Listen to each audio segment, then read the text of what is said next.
வணக்கம், welcome to restore Tamil. இந்த மாருதியோட பிரஸா நம்ம இந்தியன் மார்க்கெட்டில் நல்லா சேல்ஸ் ஆகக்கூடிய ஒரு காம்பேக்ட் எஸ்யூவி மாடலாகவே இருக்குது. ஏன்னா வச்சுங்களேன், இந்த வண்டியில் அந்த அளவுக்கான ஸ்பெசிஃபிகேஷன் லெவல் இருக்குது. அதனால் இன்றைக்கி நம்ம வீடியோவில் இந்த மாருதி சுசுகி பிரஸாவோட ஒரு ஃபுல் டீட்டெயில் ரிவ்யூ பார்ப்போம். பார்த்து மெடிச்சு உங்களுக்கு தெரியும். அந்த கிளிக்கல சப்ஸ்கிரைப் பண்ண ஒரு செகண்ட் ஸ்பெண்ட் பண்ணி இப்படி தட்டி விட்டீங்கன்னா என்னோட ஒரு நாள் உழைப்புக்கு மிகப்பெரிய உதவியாக இருங்க. ப்ளீஸ் இந்த சப்ஸ்கிரைப் பண்ண விடுங்கப்பா.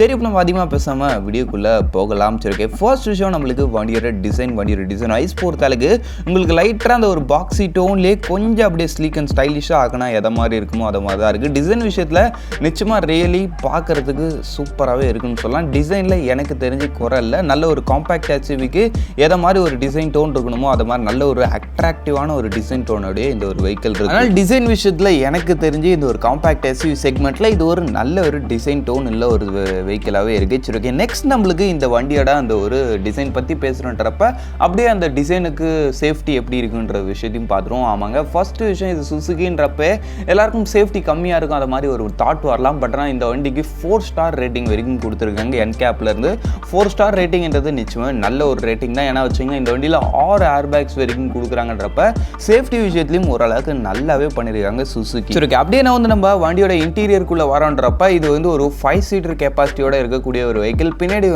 உங்களுக்கு கொஞ்சம் பூட் ஸ்பேஸ் இருக்கும். அதுக்கடுத்து ஃப்ரண்ட்டில் ஒரு டிஎஃப்டி எல்லா கார்லையும் இருக்கிற மாதிரி ஒரு டச் டிஸ்பிளே இன்ஸ்ட்ருமெண்ட் கிளஸ்டர், அதுக்கடுத்து ஒரு நல்ல ஒரு இன்ஸ்ட்ருமெண்ட் கன்சோல், அதுக்கடுத்து ஒரு எலிவேட்டடான ஒரு கண்ணாடிலே டிஸ்பிளே மாதிரி ஒன்று கொடுத்துருப்பாங்க.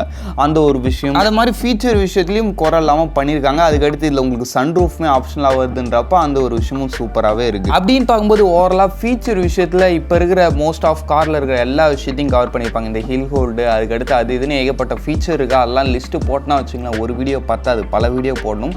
ஆனால் ஃபீச்சர் விஷயத்தில் குறை இல்லை, நல்லாவே கொடுத்துருக்காங்க. சரி, ஓகே. இப்போ நம்ம இந்த வண்டியோட இன்ஜின் அண்ட் டிரான்ஸ்மிஷன் மாதிரி விஷயங்கள் போவோம். சரி, ஓகே. இன்ஜின் பொறுத்தளவுக்கு ஃபர்ஸ்ட் நம்ம ஃபியூலிங் பற்றி பார்த்தாகணும். ஃபியூலிங் பொறுத்தளவுக்கு இதில் உங்களுக்கு பெட்ரோல் ஆர் சிஎன்ஜின்ற மாதிரி 2 ஆப்ஷன்ஸ் இருக்குது. அதுக்கடுத்து டிரான்ஸ்மிஷன் பொறுத்தளவுக்கும் இதில் உங்களுக்கு மேனுவல் வேரியண்ட்டும் இருக்குது, அதில் ஆட்டோமேட்டிக் வேரியண்ட் வேணுமோ ஆட்டோமேட்டிக் வேரியண்ட்டும் இருக்குது. அந்த ஒரு விஷயமும் சூப்பர் தான். சரி, ஓகே. நெக்ஸ்ட் நம்ம இன்ஜினோட டைப் பொறுத்தளவுக்குன்னு பார்த்தோன்னா வச்சுங்களேன், நீங்கள் பெட்ரோல் வேரியண்ட் போகிறீங்கன்றப்போ 1.5 லிட்டருக்கான K series dual jet engine கொடுப்பாங்க. அந்த இன்ஜினாலன்னு பார்த்தோன்னா வச்சுங்களேன் ஒரு 103.8 PS ஆஃப் பவர்ஸும் அதுக்கடுத்து 136.8 newton metres of torque produce வந்து பர்ஃபார்மன்ஸ் விஷயத்தில் சும்மா சொல்லக்கூடாது, நல்லாவே பண்ணியிருக்காங்க. சரி, ஓகே. நெக்ஸ்ட் நம்மளுக்கு அந்த வண்டியோட சிஎன்ஜி வேரியண்ட்டில் யூஸ் பண்ணிக்கிறதுன்னு பார்த்தோன்னா வச்சுக்கலாம் 1.5 லிட்டருக்கான advanced K series with SCNG technology உள்ள ஒரு இன்ஜின். அந்த இன்ஜின்லாம் பார்த்தோன்னா வச்சுக்கலாம் 8.72 பிஹெச்பி ஆஃப் பவர்ஸும் 87.2 PS ஆஃப் பவர்ஸும் அதுக்கடுத்து 112.5 நியூட்டன் மீட்டர்ஸ் ஆஃப் டார்க்கும் ப்ரொடியூஸ் பண்ணுது.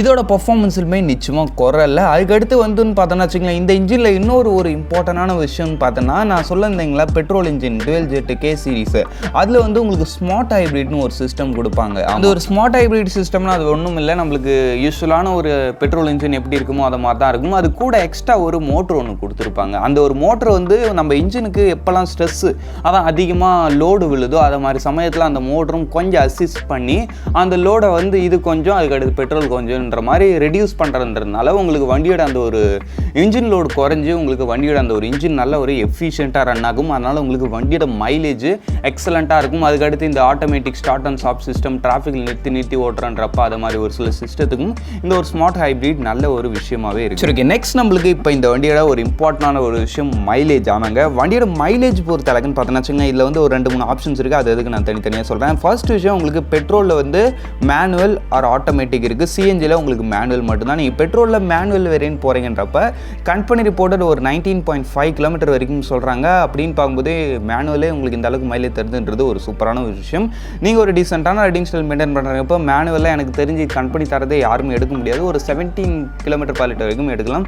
அப்படின்னு பார்த்தா கூட சூப்பரான ஒரு மைலேஜ் தான் இந்த வண்டியோட டிசைனுக்கு. அதுக்கடுத்து நீங்கள் பெட்ரோல் ஆட்டோமேட்டிக் சொல்லியிருந்தேன் பார்த்தீங்களா, அதில் உங்களுக்கு 19.8 கிலோமீட்டர் per லிட்டர். அது நீங்கள் என்ன தான் அடிச்சு ஓட்டுறப்போ அப்படின்னு பார்க்கும்போது மைலேஜ் விஷயத்தில் நிச்சயமாக இந்த ஒரு செக்மெண்ட்டில் ஒரு பெஸ்ட்டான காராகவே இருக்குது. நெக்ஸ்ட் விஷயம் உங்களுக்கு வண்டியோட சிஎன்ஜியில் மேனுவல் வேரியன்ட் இருக்குன்னு சொல்லியிருந்தேன் பார்த்தீங்களா, அது பர் கேஜிக்கு 25.51 கிலோமீட்டர்ஸ் வரைக்கும் போகும்னு சொல்கிறாங்க. அப்படின்னு பார்க்கும்போது நிச்சயமாக சிஎன்ஜி ஆப்ஷன் போகிறேன்றப்ப ஒரு எக்ஸலண்ட்டான மைலேஜ் நீங்கள் இந்த ஒரு வெஹிக்கிள் கிட்டேருந்து எதிர்பார்க்கலாம்.